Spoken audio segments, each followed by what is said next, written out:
Semana Santa 2024, a última vitória. Sexto dia, Liberdade, por Eduardo Cal, formado em Teologia e editor de livros da ACES. Introdução. Há 15 anos, um professor universitário foi preso e encarcerado. De acordo com os líderes do país, o motivo da prisão foi o fato de ele estar incitando a subversão contra o Estado. Por ter expressado pontos de vista divergentes e por ter feito parte de um movimento democrático pacífico, esse professor perdeu seu cargo, o direito de publicar seus escritos e a oportunidade de falar em público. Em uma carta aberta, emotiva, escrita da prisão, esse professor disse: "Sinto-me totalmente imbuído de um otimismo esperançoso, no qual a liberdade chegará neste país no futuro, porque não existe força alguma que possa conter o desejo humano de liberdade. No fim, nosso país se tornará um lugar no qual a lei imperará e os direitos humanos estarão acima de tudo. O anseio pela liberdade está gravado em cada fibra de nosso ser. Quando a justiça não é feita, quando a lei não é cumprida, quando pessoas corruptas governam ignorando as leis ou criando leis injustas de acordo com seus caprichos, apenas em benefício próprio, surge no coração o grito de liberdade e justiça." Jesus garantiu que todo aquele que comete pecado é servo do pecado. João 8, versículo 34. Existe maior opressão que a escravidão? Todo escravo clama para ser livre de suas correntes, para viver uma vida em liberdade sob leis justas? Jesus disse sobre si mesmo: "Se, pois, o Filho do Homem vos libertar, verdadeiramente sereis livres." João 8, versículo 36. Hoje quero convidar você a conhecer 3 mensagens do livro do Apocalipse que nos chamam para viver uma experiência de liberdade por meio de Cristo, o Cordeiro que nos representa no juízo investigativo. Desenvolvimento. A mensagem dos 3 anjos. Em meio às cenas finais da terra, Satanás procurará enganar e obrigar as pessoas a realizarem uma adoração falsa, até mesmo sob pena de morte.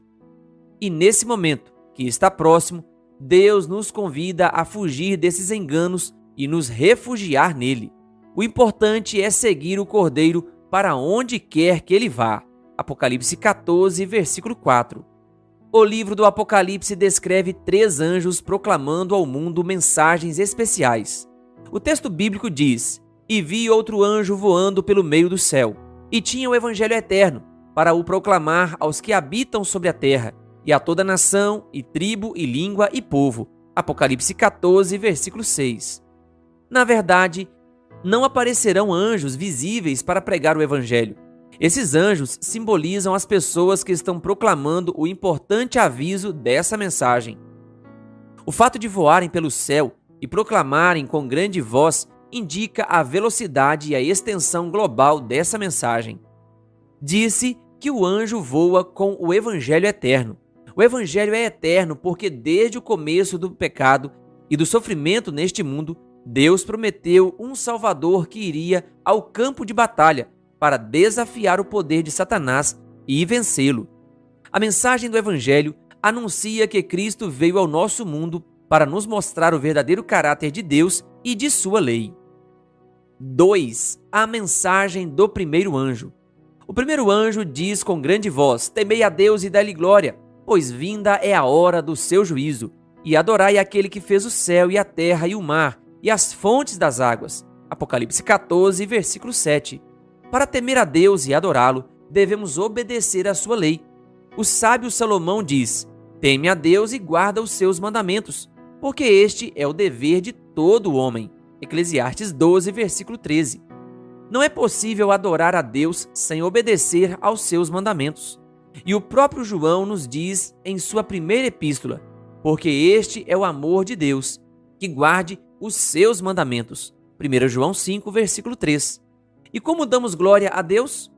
Quando revelamos seu caráter no nosso e, dessa forma, o tornamos conhecido. glorificamos a Deus de todas as formas que tornamos Jesus conhecido. O primeiro anjo diz que devemos temer a Deus, porque vinda é a hora do seu juízo. Esse juízo acontece enquanto a humanidade ainda tem a oportunidade de se arrepender e buscá-lo.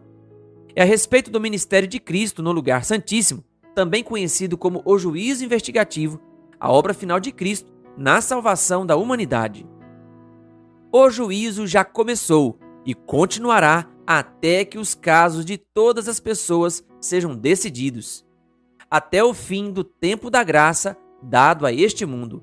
Enquanto está acontecendo esse juízo, devemos sondar nossos corações com reflexão e oração. Não nos é pedido para examinar o coração dos outros, mas o nosso. Talvez descubramos que estamos escondendo algum mal. Poderíamos identificar defeitos em nosso caráter que devemos entregar ao Senhor. O Espírito Santo poderia nos mostrar que devemos fazer algo diferente em nosso próprio lar. A mensagem do primeiro anjo anuncia que chegou a hora do juízo de Deus. E se continuamos lendo, em Apocalipse 14, versículos 14 a 20, vemos que é feita referência à vinda do Filho do Homem nas nuvens do céu. Portanto, quando o primeiro anjo anuncia o juízo, está anunciando que falta pouco tempo para a segunda vinda de Cristo. O Evangelho eterno são boas novas. Anuncia que sua vinda está próxima. O primeiro anjo também faz esse chamado: e adorai aquele que fez o céu e a terra e o mar e as fontes das águas. Apocalipse 14, versículo 7. O único que merece adoração é Deus, porque todos nós devemos nossa existência a Ele.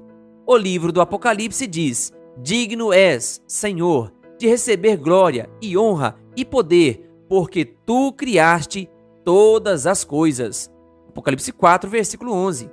Além disso, as palavras do primeiro anjo, e adorai aquele que fez o céu, e a terra, e o mar, e as fontes das águas, Apocalipse 14, versículo 7, fazem uma clara conexão com o quarto mandamento. Fez o Senhor os céus e a terra, o mar e tudo que neles há. Êxodo 20, versículo 11. Por isso, adorar a Deus e guardar seus mandamentos inclui observar o quarto mandamento. Guardar o sábado é um ato de reconhecimento de que Deus é nosso Criador. O sábado foi dado para toda a humanidade na criação. Nunca esteve limitado a somente uma nação.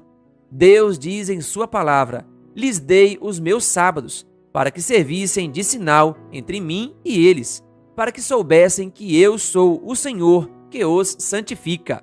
Ezequiel 20, versículo 12. Então, o sábado foi dado a todos os que, através de Cristo, fazem parte do Israel de Deus. O segundo e o terceiro anjo. O segundo anjo anuncia que caiu a grande Babilônia. Apocalipse 14, versículo 8. A palavra Babilônia vem de Babel e significa confusão. É usada na Bíblia para designar as diferentes formas de religiões falsas e apóstatas. Se vamos a Apocalipse 17, vemos que Babilônia é representada por uma mulher, figura usada na Bíblia como símbolo de uma igreja. E se em Apocalipse 12, uma mulher virtuosa simboliza uma igreja pura, da mesma maneira, a mulher adúltera de Apocalipse 17, chamada Babilônia, representa uma igreja apóstata. O anjo diz que a Babilônia deu a beber do vinho da ira da sua prostituição. Apocalipse 14, versículo 8. Esse cálice intoxicante representa as falsas doutrinas que surgiram da união da religião falsa com os poderosos do mundo, comprometendo a verdade. Por ter amizade com o mundo corrompeu a fé da Babilônia. Por sua vez, a Babilônia exerce uma influência corrupta sobre o mundo, ao ensinar doutrinas que contradizem as declarações mais claras da palavra de Deus. A Babilônia tem promovido doutrinas venenosas, o vinho do erro. Esse vinho do erro é feito de falsas doutrinas. Alguns exemplos são a imortalidade da alma, o tormento eterno dos ímpios e a negação de que Cristo existia antes de seu nascimento em Belém. Ainda mais danosas que essas, e mais amplamente aceitas, são as suposições de que a lei de Deus foi abolida na cruz e de que o primeiro dia da semana agora é um dia santo, em vez do sábado do quarto mandamento. Ao abraçar esses erros, e rejeitar a verdade, uma igreja pode se tornar a Babilônia. Quando se insiste em recusar todas as verdades da palavra de Deus, pouco a pouco a igreja vai declinando cada vez mais. O segundo anjo diz que a Babilônia deu a beber do vinho da ira da sua prostituição. Apocalipse 14, versículo 8. Embora em muitas igrejas atuais seja possível ver um espírito de conformidade com o mundo ou de indiferença para com todas as verdades da Bíblia, a apostasia da qual o segundo anjo fala ainda não atingiu seu ápice. A queda da Babilônia não estará completa até que tenha chegado a essa condição e até que a união da igreja com o mundo tenha se consumado completamente em todo o mundo cristão. Mas existe uma boa nova.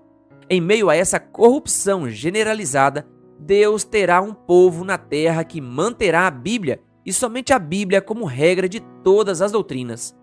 Antes de aceitar qualquer doutrina, devemos sempre exigir um claro "assim diz o Senhor". Finalmente, o terceiro anjo dá uma forte advertência. Se alguém adorar a besta e a sua imagem e receber o sinal na testa ou na mão, também o tal beberá do vinho da ira de Deus, que se deitou, não misturado, no cálice da sua ira. Apocalipse 14, versículo 9 e 10. Essa besta é símbolo de uma igreja corrupta que passa a ser política e usar leis civis para perseguir aqueles que não se submetem ao seu sistema de crenças errôneas. Ver Apocalipse capítulo 13. O anjo adverte que aqueles que se submeterem a esses erros receberão uma marca e, por fim, enfrentarão o juízo de Deus. Conclusão: as mensagens dos três anjos terminam com palavras muito esclarecedoras. Para aqueles que ouvem e prestam atenção nessas mensagens, é dito o seguinte: aqui está a paciência dos santos, aqui estão os que guardam os mandamentos de Deus e a fé em Jesus. Apocalipse 14, versículo 12. Assim, a característica dos filhos fiéis de Deus é guardar os mandamentos de Deus e ter a fé em Jesus. Ambas as coisas são necessárias para estar preparados para o juízo. A lei de Deus será a norma para medir nosso caráter. Como o apóstolo Paulo diz: porque os que ouvem a lei não são justos diante de Deus, mas os que praticam a lei hão de ser justificados. Romanos 2, versículo 13. Por outro lado, a fé também é essencial para guardar a lei de Deus, porque sem fé é impossível agradar a Deus. Hebreus 11, versículo 6. A Bíblia ensina que só podemos ser justificados diante de Deus pela fé. Quando Deus reduz nosso orgulho a pó e faz por nós o que não podemos fazer por nós mesmos, somos justificados pela fé. Quando vemos que não somos nada, estamos preparados para ser revestidos da justiça de Cristo. Jesus, nosso advogado, intercede eficazmente por todos nós e, pelo arrependimento e pela fé, confiamos nossas vidas aos seus cuidados. Ele intercede por você e, com argumentos poderosos do Calvário, derrota Satanás, nosso acusador. Se você estiver revestido do manto da justiça de Cristo, estará diante dele quando ele vier. Satanás não pode arrancar você das mãos de Cristo. Para enfrentar o juízo, você não deve se distanciar de Cristo. Na cruz, a misericórdia e a verdade se encontraram. A justiça e a paz se beijaram. Salmos 85, versículo 10. Então, olhe para o Calvário. Com a simples fé de uma criança, confie nos méritos do Salvador. Aceite sua justiça e acredite em sua misericórdia. A fé em Cristo é nossa única esperança. Ele foi tratado como nós merecemos ser tratados. Veio ao nosso mundo e levou nossos pecados para que pudéssemos receber sua justiça. Cristo pode salvá-lo de forma abrangente, completa e total. A vida que Jesus nos oferece é uma vida em liberdade. Hoje quero convidá-lo a dirigir seus olhos para Ele, para seus méritos na cruz e seu amor imutável pela humanidade.